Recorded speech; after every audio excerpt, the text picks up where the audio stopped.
गिरिराज बाबू को अभी पशुपालन मंत्री बना कर रखा। राज बाबू सवर्ण है और हम लोग क्या बुझा रहे हैं, अवर्ण क्या? हम लोग भी सवर्ण है। प्रतीक तो गिरिराज सिंह है। प्रतीक नहीं हो सकते, प्रतीक चलन टीका कर लिए प्रतीक हो गए, ये कौन बात है? हम ही कहना चाहते हैं, अगर बीजेपी हमारी नकल उतारेगी, जो भी सवर्ण है, बचा कुचा, उंगली पे गिना हुआ बचा हुआ है, वो भी भाग जाएगा, सब जदयू ज्वाइन कर लेगा। सब जदयू ज्वाइन कर। हाँ, सब अगर कुशवाहा को तो दिया है, अभी हम हाहाकार और घम आप दीजिएगा तो आपके साथ रहेगा। क्यों? ये कोई बात हुआ? अगर बीजेपी कुशवाहा समाज को दे दे, चाहे और किसी पिछड़ा को दे दे, तो वहाँ सवर्ण भाग जाएंगे, और आप दे दीजिएगा तो आपके यहाँ चले आएंगे। ये कैसी बात कर रहे हैं आप? इसलिए बात कर रहा हूँ जो आज डॉक्टर प्रवीण कुमार और राम बदन राय में कौन आपको मजबूत दावेदार लगता है?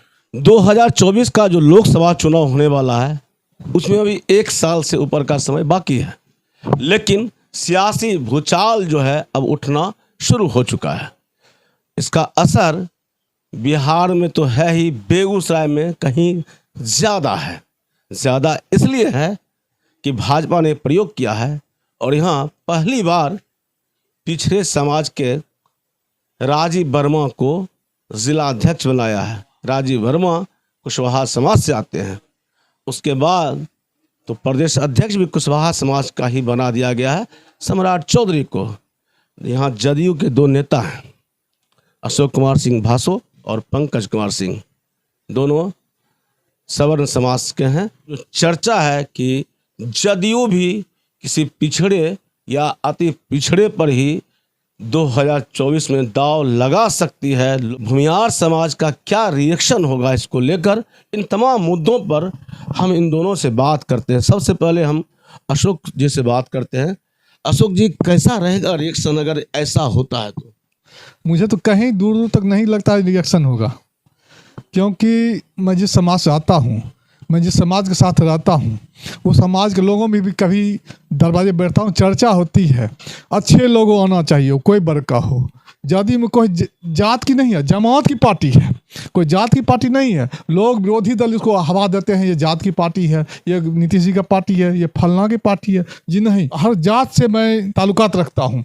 हर जात के लोग मुझे कोई भूमिहार नहीं समझते, ये भूमिहार है। वो जानता है ये सिर्फ जदयू का नेता और ये नीतीश कुमार का आदमी है, और नीतीश कुमार जिसको मंत्र या अच्छा दे देंगे वो यहाँ का सांसद होगा। वो कोई जात या कोई बरादरी नहीं कहेगा जी ये हम ये जात का आता है, हम इसको वोट नहीं देंगे। बेगूसराय चूँकि 1952 से लेकर अब तक देखा जाए तो अधिकतर भूमिहार समाज के यहाँ लोग सांसद हुए हैं।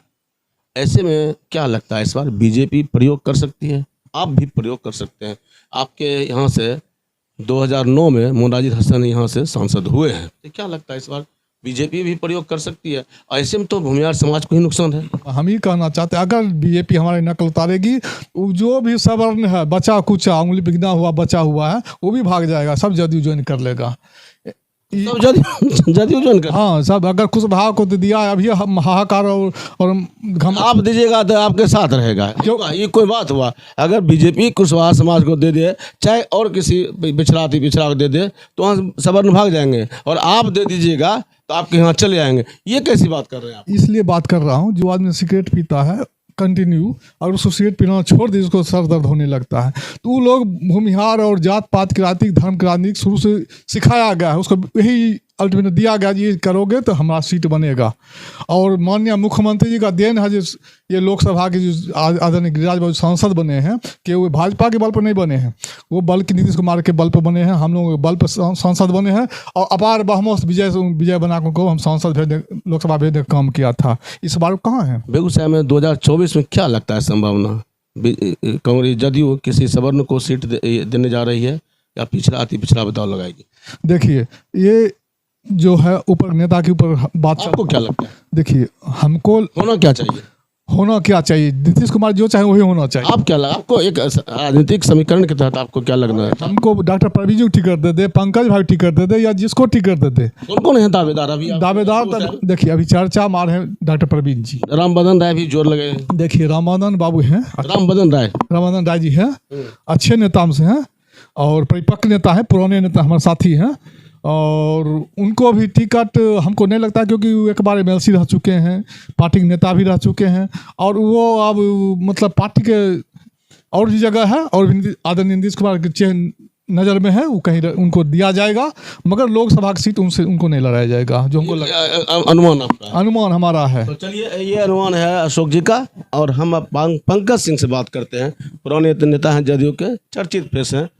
और आपको क्या लगता है पंकज जी, बेगूसराय के संदर्भ में हम बात करते हैं? ये लवकुश एकता बरकरार है। और आपने जातीय समीकरण की बात की, बिल्कुल बिहार और यूपी के राजनीतिक जातीय समीकरण के इर्द गिर्द घूमती है, इसको नकारा नहीं जा सकता है। इसका मैं खुद बुद्धभोगी हूं, क्योंकि मेरे पिताजी बायबॉर्न कम्युनिस्ट पार्टी थे और हम लोग कम्युनिस्ट पार्टी तो नहीं थे, लेकिन समाजवादी धारा के साथ रहे। चाहे वो हरिहर महतो हो, सुखदेव महतो हो, इवन अशोक महतो जैसे लोगों को भी, जो मंजू वर्मा जैसे लोगों के, लगातार सब लोगों के साथ काम किया है। और जब मुझे अपनी बारी आती है तो मैं छोटा सा चुनाव व्यापार मंडल लड़ता हूं और मैं 30 वोट 29 वोट से चुनाव हारता हूं। सवर्ण होने के कारण? बिल्कुल सवर्ण होने के कारण हारता हूं, क्योंकि सवर्ण मुझे सवर्ण समझता नहीं है। और जो हमारे साथ है समाज, वो कहते ही तो भूमिहार हैं।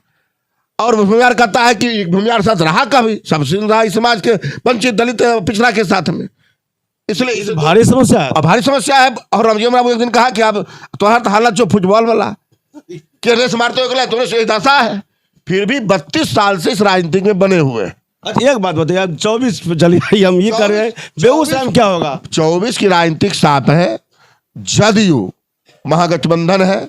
और उस महागठबंधन में अभी कोई सीट शेयरिंग पहले होता है, जब तक सीट नहीं फरिया जाता है, ये महागठबंधन है। जी। और उसमें हमारे पास लगता है 3 गो वामपंथी दल है और कांग्रेस 4 5 6 7 दल हम लोग हो जाते हैं।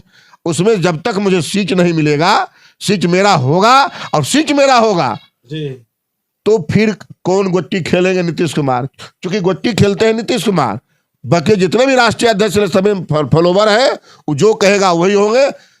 9 में हम लोग से मांगा गया नाम 2009 में कि कौन उम्मीदवार होगा लोकसभा का। सारे लोगों ने अपना अपना बहुत सारे नाम दिए, 2000 वर्कर थे। और नाम कौन आया? तो मोनाजी आया। मोनाजी का ये क्या हुआ? कहा जो नेता का प्रमाण हुआ वो सर आंखों पर है। और आप लोग भी तो यहाँ के हैं, देखे कि सर आंखों पर हुआ कि 52,000 से वोट चुनाव जीत गए। बाहरी बनाम स्थानीय का भी मामला बनेगा लोकसभा में। बाहरी बनाम और स्थानीय दिखाई तो नहीं पड़ा है। अच्छा, एक बात बताइए पंकज जी, अच्छा, सवर्ण समाज को कहीं दरकिनार करने की कोशिश तो नहीं भाजपा सवर्ण को कब रखी है मुझे पता नहीं है। सवर्णों की पार्टी मानी जाती है। क्या सवर्ण की पार्टी है? उसकी पार्टी तो ऑलरेडी कचपीस मंत्री उस समय गिरिराज सिंह बने थे पिछले लोकसभा में। कटपीस मंत्री ये क्या होता है? और राज मंत्री थे उस समय। भूसा खल्ली पशुपालन मंत्री थे वो। आप पशुपालन मंत्री में एक स्ट्रक्चर उनका 5 साल में बता दीजिए बेगूसराय के अंदर जी क्या हुआ। एक स्ट्रक्चर पशुपालन विभाग उनके पास था। आज वो ग्रामीण विकास मंत्री है। आप रघुवंश बाबू का भी कार्यकाल देखे थे, ग्रामीण विकास मंत्री भारत सरकार। अभी कहाँ सम्मान दिए बताइए सवर्ण को? सम्मान गिरिराज बाबू को अभी पशुपालन मंत्री बना कर गिरिराज बाबू ही सवर्ण है। और हम लोग क्या बुझा रहे हैं? अवर्ण क्या? हम लोग भी सवर्ण है। प्रतीक तो गिरिराज सिंह है। प्रतीक नहीं हो सकते? प्रतीक चंदन टीका कर लिए, प्रतीक हो गए। ये कौन बात है? प्रतीक जो अच्छे नागरिक हैं बिहार में, हमारा नेता का सोच है, जो विकास का समर्थक होगा, जो विकास को गछेगा, विकास मूल मेरा काम है। कौन क्या बोलता है उसकी परवाह हमारा नेता नहीं करता। बार बार जान रहे हैं। बहुत लोग कहते हैं 43 चले, कैसे 43 चलेंगे? आप भी जानते हैं कि बीजेपी ने मेरे साथ क्या किया, हम बीजेपी के साथ क्या कर रहे हैं। अगर महागठबंधन में सीट पहले अगर जदयू को मिलता है तो जदयू में उम्मीदवारी की जब बात होगी तो मेरे पास सभी चेहरे हैं। 2024 में रोचक होगा चुनाव। 2024 रोचक होगा।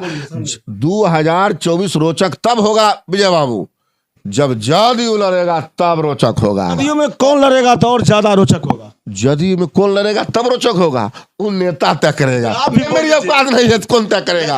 आप पुराने लोग हैं। पुराने लोग हैं। रोचकता की बात, रोचकता तब होगी जब जो चेहरा मेरे पास है। ये चर्चा ये भी है कि राजकुमार सिंह ही दावेदारी कर रहे हैं। उनकी दावेदारी न राजकुमार सिंह दावेदारी कर रहे हैं, वो कर नहीं रहे हैं। पंकज जी, मेरा ये कहना है कि वो दावेदारी कर नहीं रहे, उनकी दावेदारी की चर्चा है। बिल्कुल चर्चा होनी चाहिए, क्यों नहीं?